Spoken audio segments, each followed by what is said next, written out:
Ну что, клен даже сырой режется посложнее, чем сухая береза, но тем не менее сырой все-таки полегче. Только сегодня подобрал бревнышко и вот сделал пару кружек. Недельки за две, думаю, высохнет. Набиваю внутрь бумажных салфеток поплотнее и заворачиваю в полотенце. Каждый день желательно полотенце менять и салфетки вынимать и удалять влажные и заменять на сухие. Можно еще обернуть кружку.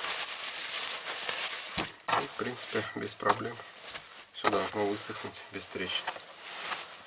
Заворачиваю и сушу. Покажу после сушки. Там уже небольшая доработка и, в принципе, кружка будет готова.